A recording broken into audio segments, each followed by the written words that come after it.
आज दोस्तों हम बात करने वाले हैं पैरों की झंझनाहट के बारे में।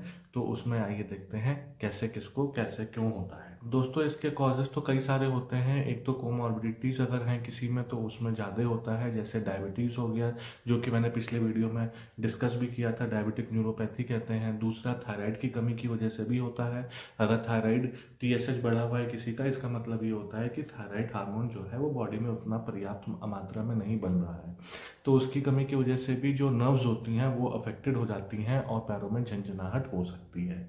ये तो मेडिकल डिसऑर्डर्स हैं जो कि किसकी वजह से ये हो सकता है। कुछ मल्टीविटामिन्स होते हैं जिनकी कमी की वजह से भी ये हो जाता है, जैसे विटामिन B12 की कमी की वजह से होता है। क्यों होता है? क्योंकि विटामिन B12 एक ऐसा विटामिन है जिससे जो नसों के ऊपर कवरिंग होती है, लेयर होती है, तो वो बनाता है। अगर वो कमी हो जाएगी तो नसों के ऊपर की कवरिंग जो है वो निकलने लगती है, छिलने लगती है, नसों पे दिक्कत आने लगेगी। या दूसरा विटामिन है विटामिन B1, उसकी भी कमी की वजह से ये दिक्कत आ सकती है। तीसरा विटामिन है विटामिन D।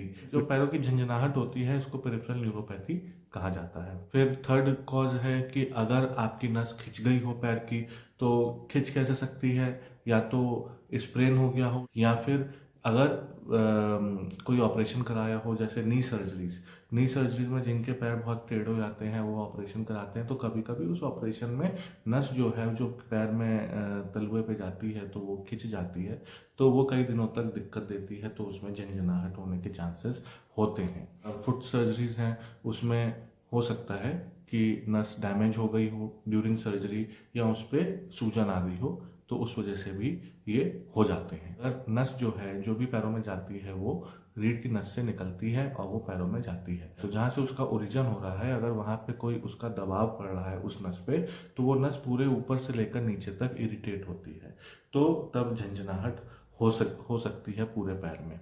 तो इसको कहते हैं शियाटिका। अब इसमें कारण क्या हो सकते हैं कि इसमें डिस्क निकल सकती है कमर में, जो कि नस को दबा सकती है। दो स्पाइन की जो बोन्स होती हैं स्पाइनल कॉलम की, उसमें हड्डियों के बीच में कुशन होता है जो कि जेल लाइक होता है, जिसको डिस्क कहते हैं। वो निकल जाती है तो वो नस को दबाती है, और जब नस दबती है तो वो पैर में इरिटेशन देती है और उसको झंझनाहट के फॉर्म में हो सकता है। तो एक तो ये कारण हो गया। दूसरा, अगर हड्डियाँ जो रीढ़ की हड्डियाँ हैं अगर वो आपस में हिल गई हैं, आगे पीछे हो गई हैं, तब भी वो नस जो है वो खींच सकती है उससे, और उसमें दिक्कत हो सकती है। वायरल इन्फेक्शंस बहुत कॉमन है, और वायरल इन्फेक्शंस नसों पे अगर अफेक्ट करते हैं तो बहुत टाइम लगाते हैं ठीक होने में, और बहुत देर तक उनका असर रहता है। वो झंझनाहट करते हैं, दर्द भी करते हैं, कभी कभी सुनपन भी ज़्यादा कर देते हैं। चोट लग जाना, अगर कहीं चोट लगी है, अगर नस कट गई है या नस पे सूजन आ गई है, तब भी ये होता है। जैसे अगर गिर गए तो उसमें या तो पैर की नस जो है वो डैमेज हो गई हो, या फिर कमर की नस जो है उस पर असर आ गया हो, जो कि स्पाइनल कॉर्ड होता है, तो उससे भी ये झंझनाहट हो सकती है। तो या तो एक पैर में होगी या फिर दोनों पैरों में होगी। अब अगर दोस्तों अगर ये एक पैर में है, तब तो कॉज जनरली हम लोग मानते हैं कि सिंगल नर्व है, तो या तो वो पैर में कि उसी पैर के में कोई कारण है उसका, या तो घुटने के पास से, या हिप के पास से, या एंकल के पास से कोई कारण है, या फिर बैक बोन के कॉज जो मैंने अभी आपको बताए थे वो हो सकता है। अच्छा, अगर दोनों पैरों में है तो फिर दोनों पैरों में जनरली तभी होता है जब ऊपर वाले लेवल पे स्पाइनल कॉर्ड अफेक्टेड होती है, जैसे डॉर्सल लेवल जिसे कहते हैं, तो अगर वहाँ अफेक्टेड होती है तब दोनों पैरों में दिक्कत होती है। तो कुछ मेडिकल कंडीशंस भी होती हैं जिनकी वजह से दोनों पैरों में एक साथ झंझनाहट शुरू होती है। जो मैंने विटामिन्स बताए थे उनके डिसऑर्डर की वजह से दोनों पैरों में झंझनाहट शुरू हो सकती है। अब इसमें क्या करना चाहिए? तो इसमें अगर जैसे ऐसे कॉजेज हैं, सबसे पहले हमें ज़रूरी है पता लगाना कि कॉजेज क्या क्या है।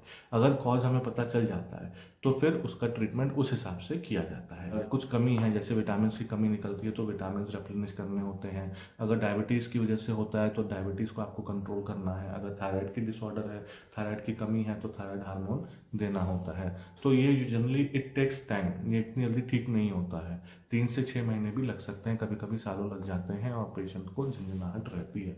तो इसलिए इसको डिले नहीं करना चाहिए। ट्रीटमेंट जितनी जल्दी स्टार्ट होगा उतना जितना भी टाइम लगे, मगर फिर विद टाइम वो ठीक होने लगता है। ठंड से इसमें बचना चाहिए, क्योंकि ठंड से क्या होता है कि मस्कुलर स्पाज्म होते हैं और ये और इरिटेशन देता है, झंझनाहट।